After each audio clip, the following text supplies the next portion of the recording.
সুন্দরবনের গহীন জঙ্গলের সরু খালের ভিতরে আমরা জাকি জাল দিয়ে মাছ ধরতেছি।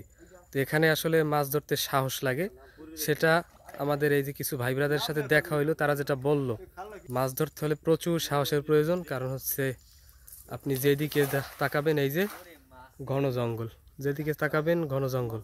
এই খালের ভিতরে আমরা জাকি জাল ফেললাম, দেখি জালে কি মাছ পাওয়া যায়। চিংড়ি মাছ আছে প্রচুর পরিমাণে খালের ভিতরে, আশা করতেছি চিংড়ি মাছ পাওয়া যাবে। কারণ আমরা যখন নদী চরে মাছ ধরছি তখন প্রচুর পরিমাণে চিংড়ি মাছ পাইছি আজকের।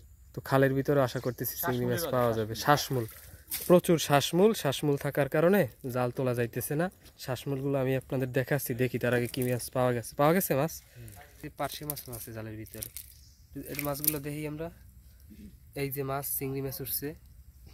তো আপনারা অনেকেই কমেন্ট করেন এইগুলো কি, এগুলো হচ্ছে এই যে শ্বাসমূল, এগুলো হচ্ছে কেওড়া গাছের শ্বাসমূল, আর এই হচ্ছে কেওড়া ফল, এই হচ্ছে পাকা কেওড়া ফল।